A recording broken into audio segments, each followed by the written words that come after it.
अस्सलाम वालेकुम जी। आज का हमारा टॉपिक है स्टर्न गर्लाक एक्सपेरिमेंट। बहुत अहम एक कंसेप्ट है जो कि आपके पास वेक्टर एटम मॉडल के ऊपर बेस करेगा। ये एक तरह से हमारे पास एक्सपेरिमेंटल कंफर्मेशन है कि इलेक्ट्रॉन स्पिन कंसेप्ट के ऊपर कि आपके पास के जो एक intrinsic angular momentum due to spin है उसकी भी एक तरह से प्रूफ है एक तरह से। जैसे मैंने यहाँ पे लिखा स्पेस क्वांटाइजेशन, तो ये आप वेक्टर एटम मॉडल में इससे पिछले लेक्चर में ये लफ्ज पढ़ के आए हैं, तो वहीं से हम इसे कंटिन्यू कर। अब जनाब जैसे मैंने लिखा कि ये एक तरह से कंफर्मिंग एविडेंस था कि space quantization of angular momentum या स्पिन जिसे आप कह सकते हो मैग्नेटिक मूवमेंट, वो आपके पास एक एटॉमिक बीम का हमने स्टर्न एंड गार्लिक एक्सपेरिमेंट से देखा, उस चीज को गरलैक एक्सपेरिमेंट से देखा। अब बुनियादी तौर पे ये एक सीरीज ऑफ एक्सपेरिमेंट थे। स्टर्न एक बहुत एक्सपर्ट बंदा था जो एटॉमिक बीम्स का स्पेक्ट्रा स्टडी करता था। गरलैक उसका असिस्टेंट था। तो 1922 में वो कामयाब हुए, यानी कि उन्होंने एक ऐसा एक्सपेरिमेंट डिवाइस कर लिया जो कि मेजर करता था magnetic moment of individual silver atoms. यानी वो सिल्वर पे काम कर रहे थे, तो उन्होंने सिल्वर एटम्स का जो इंडिविजुअल सिल्वर एटम्स का मैग्नेटिक मोमेंट मेजर किया। उसी से उन्हें पता चला, जिससे एक प्रूफ निकला हमारे पास कि भाई आपके पास स्पिन हाइपोथेसिस ऑफ इलेक्ट्रॉन के लिए एक एक्सपेरिमेंटल प्रूफ आ गया कि वाकई ही इलेक्ट्रॉन के पास स्पिन होती है।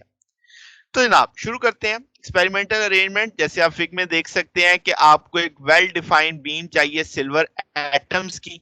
ठीक है, मैं एटम्स बोल रहा हूं जो कि एवापोरेट होगी किससे, सिल्वर हॉट ओवन से। जैसे एक हॉट ओवन देख रहे हैं, यहां से हमने इसे एवापोरेट किया और ये एटम आपके पास सामने एक कोलीमीटर एक स्लिट है जहां से ये एक होल के थ्रू वहां से पास होंगे। सामने आपके क्या लगा हुआ है, एक मैग्नेटिक फील्ड लगी हुई है। अब ये मैग्नेट देखें खास तरह का है। एक तरफ आपको एक शार्प नाइफ एज शेप दिख रहा है जो साउथ पोल है, जबकि नॉर्थ पोल सीधा है। इससे इन होमोजीनियस मैग्नेटिक फील्ड डेवलप करेंगे, यानी मैग्नेटिक फील्ड यूनिफॉर्म नहीं होगी, नॉन यूनिफॉर्म होगी। अब जैसे मैंने लिखा शार्प एज है और एक दूसरा फ्लैट फेस्ड है, तो आपको वाज़ेह तौर पे वो दिख रहा है। फिर यहां से जो बीम निकलेगी वो जाके हम टकराएंगे किसके ऊपर, फोटोग्राफिक प्लेट्स पे, जहां से नताइज अखज करेंगे। तो अब आपको पता लग गया कि एक्सपेरिमेंट में क्या है। मैग्नेटिक फील्ड अगर आप देखें तो अलोंग जी एक्सिस डायरेक्टेड होगी, एक्स और वाई आपकी प्लेन होगी, जी नॉर्थ से साउथ आपकी लाइंस होती हैं। तो ये चीज यहां से डिफाइन होगी।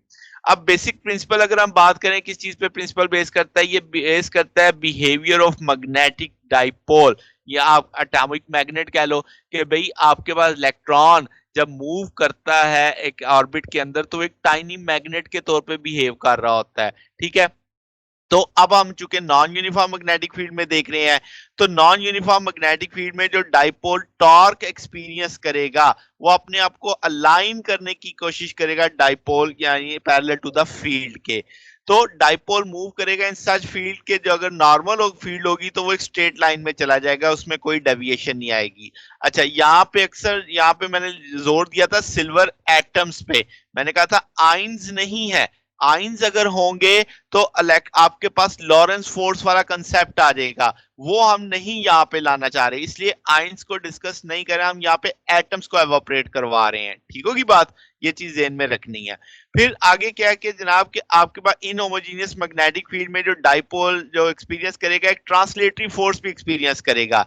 क्यों? क्योंकि जब एटॉमिक मैग्नेट फ्लाई करेगा इस ऐसी एक मैग्नेटिक फील्ड में जो कि नॉर्मल होगी फील्ड की डायरेक्शन में, तो ये इसके डेविएट से इसको रेक्टिलिनियर पाथ से क्या कर देगी, डेविएट कर देगी। तो अब आपको दो चीजें समझ आ रही हैं इससे कि भाई अगर डाइपोल फील्ड में एक ऐसी सिमत में दाखिल होता है जो नॉर्मल है तो उस पर कोई फोर्स नहीं लगेगी, F is equal to Q V cross B. तो आपके पास वो फोर्स आपके पास जीरो पैरेलल में आ जाएगी, उसकी डायरेक्शन वेलोसिटी और बी। तो इस सेंस में वो आपके पास फोर्स निग्लिजिबल होगी, उसमें कोई डेविएशन नहीं आएगी। मगर अगर आपके पास डाइपोल ऐसे एक्सपीरियंस करता है कि यानी वो ऐसी पैरेलल जाता है, नॉर्मल जाता है फील्ड के डायरेक्शन के, तो वो फिर 90 एंगल बनेगा जिससे वो डेविएट हो जाएगा, यानी F is equal to Q V cross B का सादा सादा सा कंसेप्ट है।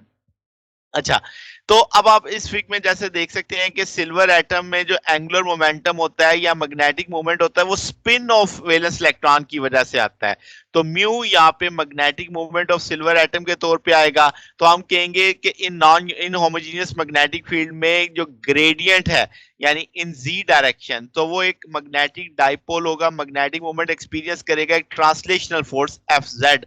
आप इसे डेल्टा म्यू डॉट बी भी कह सकते थे। तो म्यू जेड आ जाएगा आपके पास partial B over partial Z.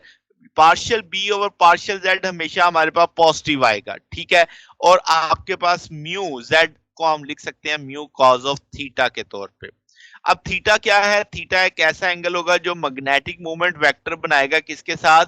Field के साथ। जैसे आप यहाँ पे देख सकते हैं देयर इज समथिंग इंक्लिनेशन, ये उसकी डायरेक्शन में है। तो अगर मैं कहूं cos थीटा पॉजिटिव है तो ये उसे ऊपर की जानिब खींचेगा, अगर मैं कहूं नेगेटिव है तो उसे डाउनवर्ड खींचेगा। और अगर आपके पास उसके परपेंडिकुलर हुआ मैग्नेटिक फील्ड के तो तब उस पर कोई फोर्स नहीं लगेगी, वो स्ट्रेट जाएगा, जैसे मैंने यहाँ पे समझाया था आपको। ठीक होगी बात? अच्छा, अब आपके पास क्या है कि जो बीम ऑफ सिल्वर है जब वो मैग्नेटिक फील्ड से निकलेगी तो फैल जाएगी, कुछ ऊपर जाएंगे कुछ नीचे जाएंगे। तो ये जो स्प्रेडिंग है ये प्रोपोर्शनल होगा किसके? जी कंपोनेंट ऑफ म्यू के, यानी कि आपके पास जो मैग्नेटिक मूवमेंट है उसके z कंपोनेंट के प्रोपोर्शनल होगा।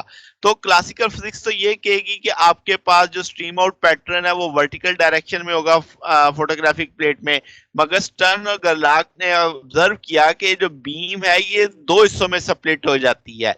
एक आपके पास यानी ये लाइन सिमेट्रिकली होती है, यानी अप और डाउन का आ जाता है, और अगर ये वहां पे फील्ड ना हो तो वो सीधी चली जाएंगी, यानी लाइन अप सीधा सिमेट्रिकली सीधी जाके हिट करेंगी। तो आपने जैसे इस जगह पे देखा कि वो अपवर्ड भी हिट कर रहा है, डाउनवर्ड भी हिट कर रहा है, और आपके पास सामने भी आपको दिख रहा है। तो अब यहां से क्वांटम मैकेनिकल एक्सप्लेनेशन अगर हम देखें तो आप कहोगे कि एंटायर मैग्नेटिक मोमेंट जो सिल्वर का है वो स्पिन की वजह से आ रहा है, और स्पिन सिल्वर की कितनी होगी? 1/2 होगी, हाफ होगी, क्योंकि इलेक्ट्रॉन के पास हाफ है, 1/2 एच कट है। तो मैग्नेटिक फील्ड और एंगुलर मोमेंटम, या जिसे हम मैग्नेटिक मोमेंट, उसकी दो ही ओरिएंटेशन हो सकती हैं, +1/2 -1/2।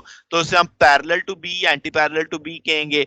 तो अब वेक्टर एटम मॉडल की लैंग्वेज में अगर मैं बताऊं, जब म्यू पैरेलल होगा बी के तो ये अपवर्ड हो जाएगा, जब म्यू एंटी पैरेलल होगा बी के तो वो डाउनवर्ड हो जाएगा। तो बीम दो हिस्सों में चली गई, तो इसीलिए हमने दो ट्रेसेस एक्सपेक्ट किए थे। तो जो नंबर ऑफ ट्रेसेस होंगे फोटोग्राफिक प्लेट पे वो डिपेंड करेंगे एंगुलर मोमेंटम या स्पिन ऑफ द एटम पे।